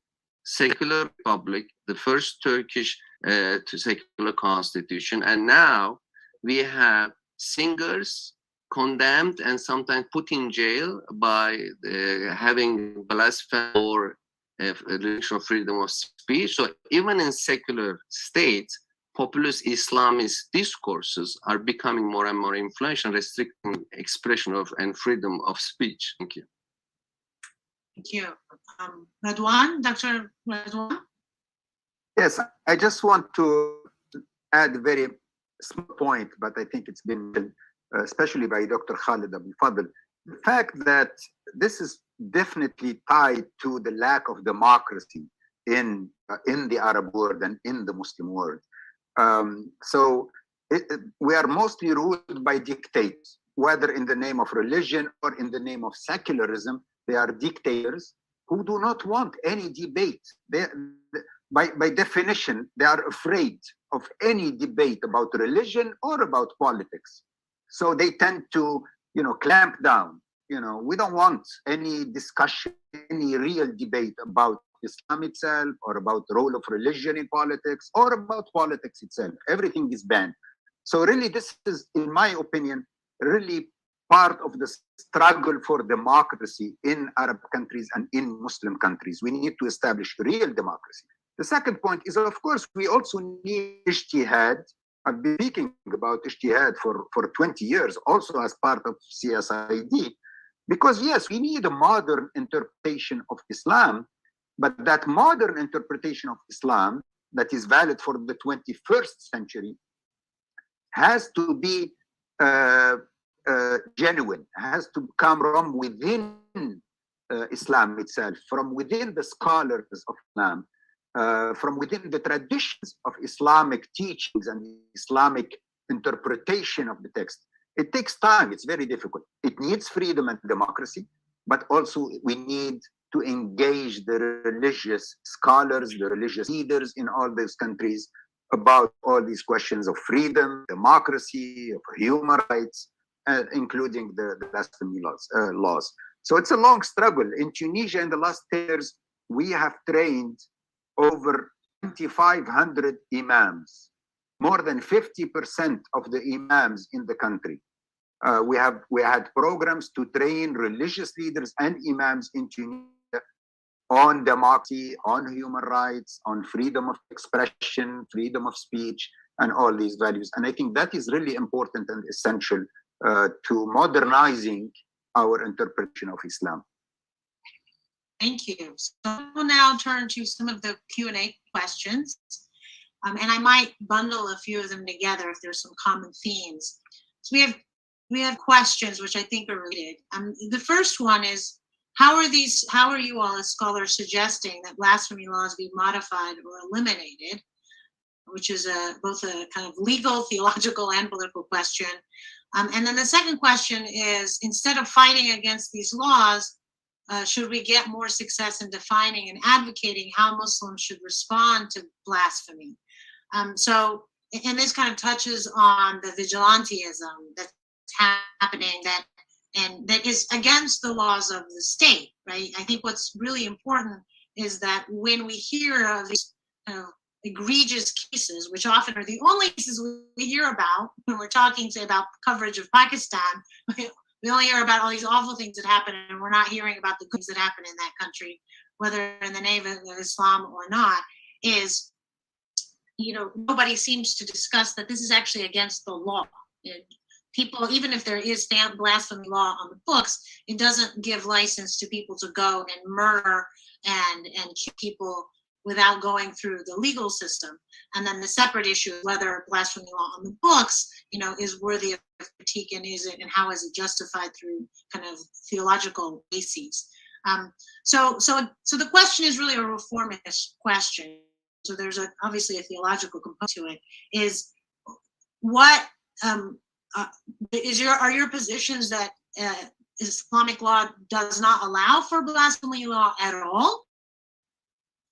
Or is it that no, blasphemy law is permissible, but it's really about the way in which it's currently existent in country X or country Y, authority, and it's not, and it needs to be changed to be more aligned with Islamic law principles. So I will open that up to who wants to take. I see Professor Kuru, do you want to start? Very quickly, in the European model, they first stop using the law, make it a dead letter in the book, then eventually started to repeal that away. Second, Ridwan and many others emphasize democratization, but should also be clear about the concept. I recently reviewed a book defining Qaradawi as a Muslim Democrat. But then I say Qaradawi had in a famous or infamous speech says that if we didn't kill apostates in the time of Abu Bakr, we couldn't keep Islam. And he strongly support the idea. And then I say, how come someone defending killing the apostate presented as a Democrat? So the concept of democracy definitely requires a very deep respect to freedom of speech. Last but not least, in Pakistan and elsewhere, you are right that they are criminals who did the lynching. But we should not forget popular support. In Pakistan, the bodyguard who assassinated and murdered Punjab governor, then executed by the government of Pakistan, the courts, then radical in Pakistan establish a political party to declare this murder as a murder.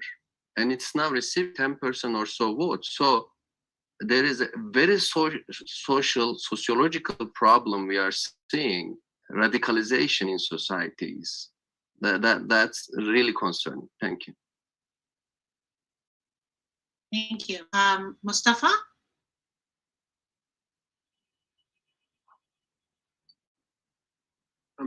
There's no clear pathway here, but here's what I would say.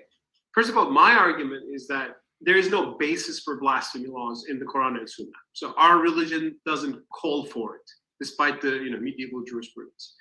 Now, this doesn't mean that states cannot make laws, separate from religion. States can do laws. Even in the classical Islam, you had the idea of state had tazir punishments and so on and so forth. But then I would say it's not helpful and it's not right in itself. And I think one thing that Muslims who are discussing this issue should take into consideration is that when the idea of a blasphemy law becomes a norm in the world, it is not also good for us, especially when we are minorities, because in a Hindu majority country, Hindu mobs can come after you because with the beef you're eating, you're disrespecting Hindu religion and so on and so forth, which is happening in India, of course. So I think we should have a more serious conversation about this notion of freedom of speech. And generally, freedom of speech comes to us as something that the West is advocating that for their own agendas and so on and so forth. And sometimes the West can have double standards or some agendas indeed or not. That's a different question. But is this a value that we really need? Our religion doesn't call for blasphemy laws, plus freedom of speech is a good thing, because when we don't have it, we have dictators who silence speech in our countries and oppress us. When we don't have freedom of speech, Muslims intellectuals who just have different ideas from the mainstream can be targeted, killed, and condemned, which has happened in Egypt, Sudan, and in various countries over the decades. So this is a value that we need. And again, finally, we should not, I don't advocate freedom of speech so that I hear all the nasty words, but the fact that I think we will bring more respect to Islam is precisely we won't have these laws and blasphemy or apostasy. I think by having these things, we are only provoking disrespectful words to Islam, as we have seen in the past couple of decades, especially in the West. How will we go there? It's a huge transformation, but let's not forget that we were able to abolish slavery. It wasn't easy. There were people who were defending slavery 150 years ago, saying that it's in the Sharia. Ultimately, it dawned on too many Islamic scholars to say that it wasn't what Islam wanted. It just Islam founded it, and ultimately we wanted to abolish it. Now we can only do it. So these changes are possible, but it needs intellectual effort. It needs scholars to speak out. There are many scholars who are speaking out. And on that note, I should also say I would recommend a phenomenal book published 2 years ago, Islam Challenging Blasphemy and Apostasy Laws, written by a team of scholars, edited by great Pakistani scholar Muhammad Ali Masood, who has some of the many of the facts that we're speaking today. So there are efforts like this, and I think Muslim media should give them more voice. We should have more probably conversations like this. Thank you. And Dr. Fadl, I want to turn to you, but I just want to make one point. We want to be careful. We are in the United States, and so we are socialized, I think, to privilege and perhaps fetishize American free speech rights, and to take a very purist and expansive approach. But the people on the other side of the Atlantic that are supposed to be kind of within the same historical tradition don't have the same approach. In France, in Germany, and in UK and others, where there are hate speech laws.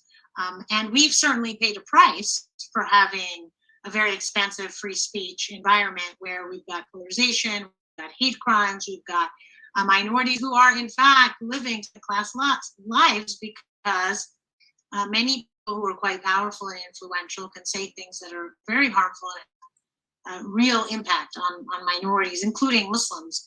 And so this isn't me saying that we necessarily should abolish or change our free speech model, but we should acknowledge that there is a cost and there are certain groups that pay a higher burden, and that sometimes allowing people to say whatever they want that is very insidious and hateful and harmful and often false can also be harmful to society, right? It can have divisive effects that other countries may say we don't want that in our society. So I just want to make sure that we're not kind of just copying and pasting the imperfect American model. But before I get to you, Dr. Khalil Fadl, I see that Dr. Bashir has his hand up, and then I definitely want to hear Dr. Khalid's comments, especially on the theology of blasphemy laws and whether we could have, whether Islamic law requires it or not. Dr. Bashir? Oh, I have a very simple question. The blasphemy laws are devised to discourage blasphemy. What I'm seeing is encouraging the blasphemy. So are these laws applicable today where it is not serving its purpose? So I have a very strong recommendation. Number one, that all Sharia laws must be revised because these are devised by human beings based on their interpretation of Quran and Prophet's teaching, and this was devised in the medieval period. Are we interpreting the Quran the same ways, or it has changed our understanding of the world, and we have to revise our interpretation. But the most important point is, if it is not serving its purpose, if it is increasing the blasphemy, why should we have the blasphemy laws? Thanks. Thank you. Dr. Abu Fadl?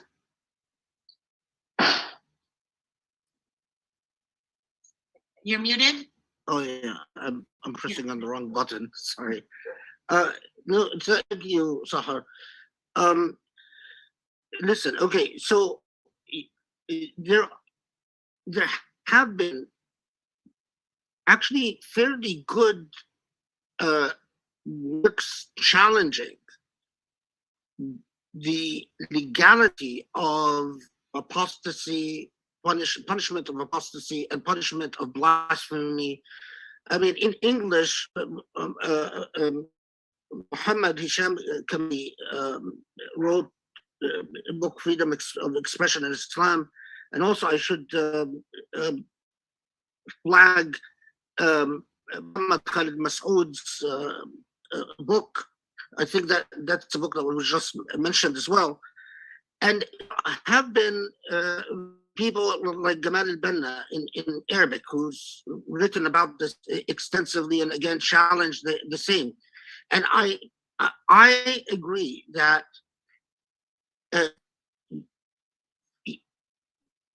punishing blasphemy or apostasy is very difficult to reconcile with the normative ethics of the Quran. I mean, the Quran, I think, could not have been more clear. Man sha'a falyu'min wa man sha'a falyakfur. فذكر ما أنت إلا مذكر لست عليهم بمسيطر. So remind them or call or invite them to the faith, but you don't control them, and you have no authority to control them. And we can unpack, and some scholars have unpacked how the historical decision made to fight the apostasy wars was interpreted by Muslim jurists to say, well, you know, what Abu Bakr did was not inconsistent with the Quran, because if Abu Bakr made the decision to fight those apostates from Islam, that it must be right to punish those who commit apostasy. I think it is time for us to get serious about our history and reclaim our history and reinterpret our jurisprudence by liberating it from sometimes the shackles of history. But Sahar, what I want to say the problem is that in order for people to have a reasoned discussion about their history, they must take their history seriously and with an open mind. And we are a people, and I say this, and I hope it doesn't shock anyone. We are a people in the modern contemporary moment without a history. I think we don't take our history seriously. We don't take our historical. I mean, compare European historiography to, or even emerging historiography on Asia, to the historiography on the Islamic civilization. I mean, the works produced in Arabic and Persian and Turkish are reductive and derivative, and for the most part marginal. And the authoritative voices about Muslim history still remains in the West. And if you can't reclaim your history, if you don't control your own history, then you're always in a reactive mode. What often happens with reform, I'll give you just one example, and again, you know, I'll give the example of Egypt. Okay, so I knew, and he used to be a friend, this man called Ibrahim Isa, right? And Ibrahim Isa is supposed to be this reformer, right? And I used to take Ibrahim Isa seriously, and I used to actually like him as a liberal, daring, revolutionary thinker. But suddenly, everything Ibrahim Isa said immensely repulses me. When I saw Ibrahim Isa completely subservient, a complete sellout to a despot who's equal to the Pharaoh himself, Pharaoh, you know, in the Quran, who's the prototype of despotism? It's Pharaoh, the Pharaoh. And so here is a Pharaoh that is constantly telling us Islam needs to be reformed, and puts Ibrahim Isa as his mouthpiece, one of his mouthpieces, to tell us how, you know, we should be critical of the legacy of the companions, we should be critical of the legacy of the Prophet, we should be critical of this, critical of that, we should reinterpret everything. And the minute you come close, even hint, any criticism of Sisi and his government, suddenly the liberality or the liberalism of Ibrahim Isa ceases to be. And you go into, you know, psychotic fits. Oh no, you can't say anything. Are you blaming Sisi? Are you really criticizing? The same thing was Nawal Saad, the late Nawal Saadawi, who I knew quite well. And you know, you banned Muhammad Amara, an Islamic thinker, who, by the way, was very critical of blasphemy law and apostasy law. Sisi's government banned Muhammad Amara from appearing on TV, from publishing in any literary outlet. Similarly banned Fahmi Wadi, who was also a critic of blasphemy laws and apostasy laws. And you embrace Saadawi, and then people wonder, why isn't it that Muslims are reclaiming and, you know, reinterpreting bravely their tradition? Because it's all screwed up. Because it's really, really messed up. Because the minute the Muslim starts dreaming of liberty and democracy and rights, there are so many forces that line up to say, no, you're an exception to humanity. You're not entitled to these things. And that type of racism, to put it quite simply, so bluntly, is a deconstructive racism that locks the Muslim mind in an endless pathology that the Muslim mind can't break out of. Okay. Thank you. Well, I have to put a plug in The Racial Muslim, my book. Yes, absolutely. I used it in my class. And by the way, Sahar, all the students in the class agreed that was their favorite reading of all the books I've assigned. Oh, thank you. Thank you. Tell them I said thank you. And because I agree with you. I think that one of the, and this is what people who don't study this very diverse Muslim world that we call one, but Muslim majority societies, I don't think appreciate, is not only are they all very different, but that there are so many forces that are producing these results. And it's not simply theological interpretations, right? Or religious zealotry.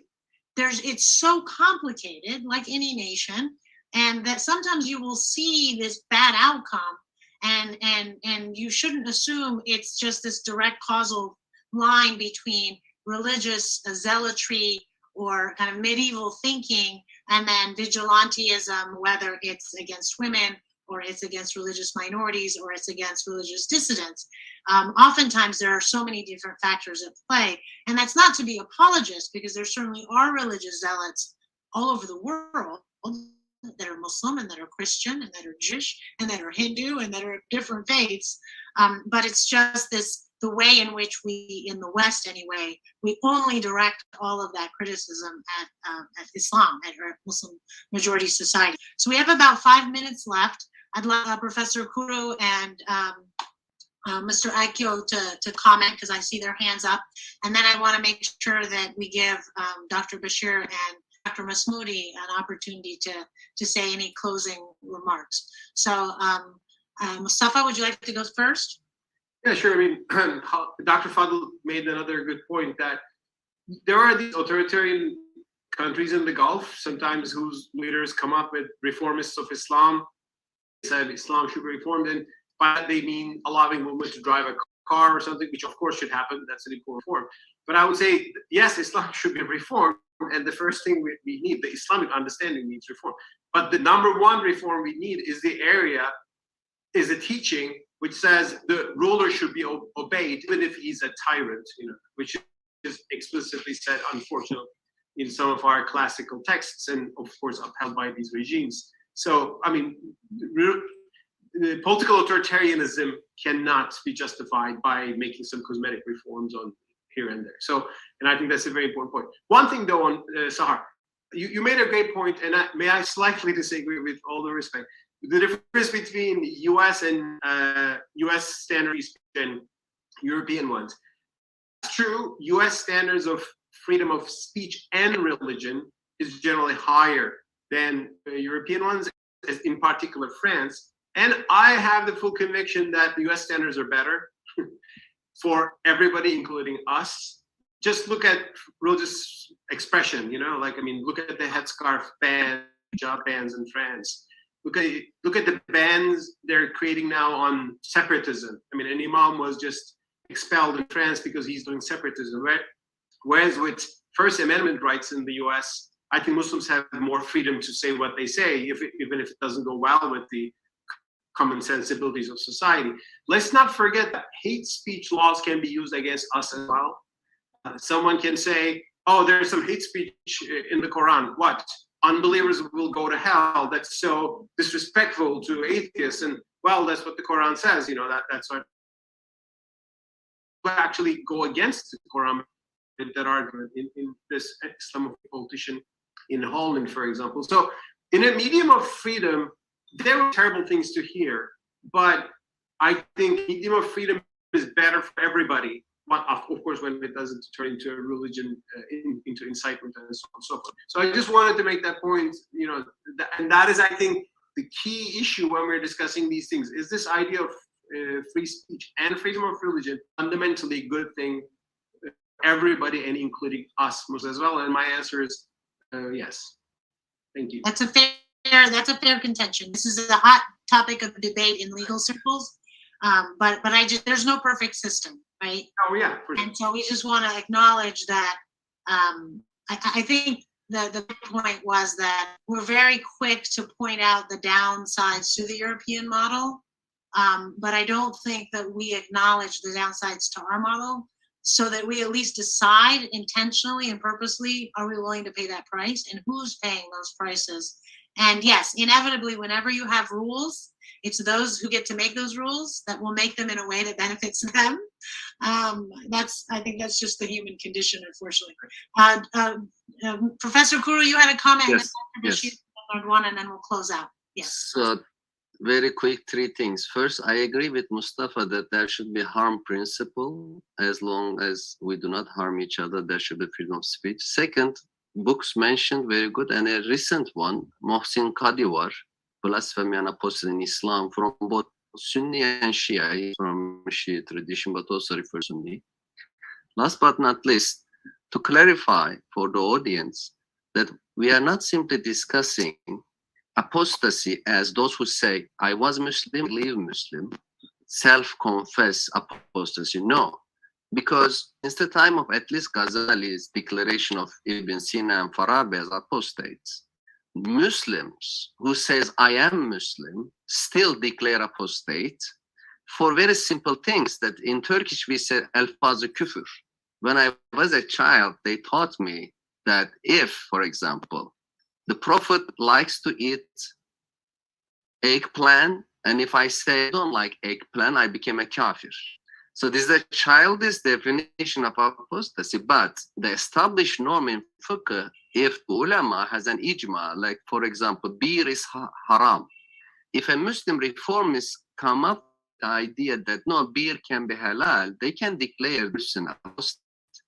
This is a very serious issue that close any internal discussion about Islam and make people fearful of being declared as a non-Muslim, although you pray 5 times a day, you are fasting and doing everything and declare yourself Muslim, still with a single idea, even thinking that idea in your mind, or maybe beer is halal, automatically you become an apostate.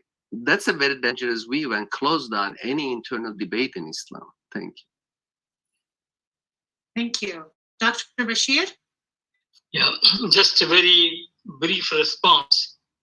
I think it's boiled down to the talking about freedom of speech.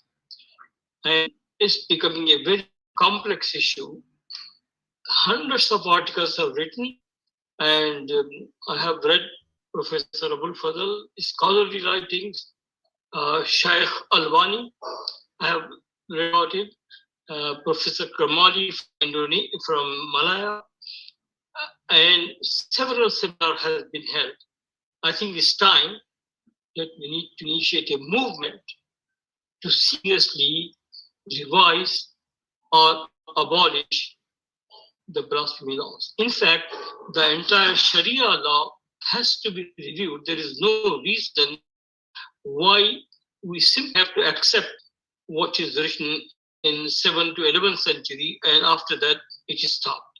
So I request all the professors to think about how can we initiate a movement to revise and to abolish these. Thank you. Thank you. Thank you. Dr. Masboudi, you have the final comment?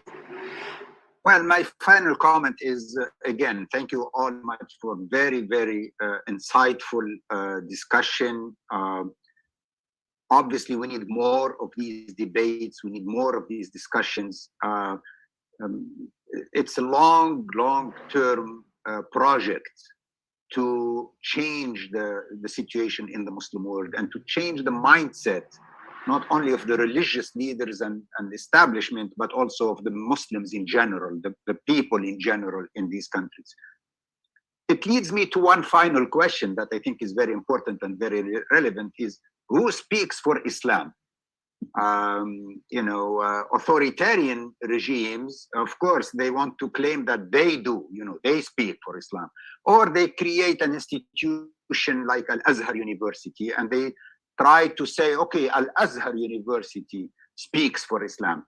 The problem is under a dictatorship, like in Egypt today, Al-Azhar University cannot really have the freedom to say what it wants. It basically has to repeat whatever the government is saying, So if there is no freedom, then there is not even an institution to speak for Islam. But more than that, in true Islam, there is no institution to speak for Islam. In true Islam, there is no one to speak for Islam. All of us speak for Islam. All of us are, as Muslims, have the right to say our opinion and what we think Islam is. There is no one, there is no authority that speaks in the name of Islam or in the name of God. It complicates things, it makes it interesting. In my opinion, it makes it more democratic, not less democratic, that we don't have a church or an institution that says, this position, my position, is the only official position of Islam, the only true position of Islam. And if you disagree with me, you're not a real Muslim or a good Muslim. There is no such institution in Islam. In reality, we all speak for Islam, and it's time that we speak louder and that we become more organized, and we take our right back to defend and define what Islam is. In the end, we have to convince the majority of Muslims. That's the real test. We have to convince the majority of the Muslims in the world, or here in America, that what we are saying is true, that what we are saying is genuine, and what we are saying reflects the true values of Islam, not imposed by this regime or that regime or this university or that university. It's a matter of conviction. And we have a lot of work to do. And I hope that we can all chance and continue this struggle for freedom and democracy and freedom of expression all over the world, but especially in the Muslim world. Thank you very much, everyone, for joining us. And thank you, Sahar, wonderful moderation of the discussion. Thank you, everyone. And I hope that everyone that watched will follow up by reading our work, all of the scholars' works. There is actually a bibliography on Muslims and Islam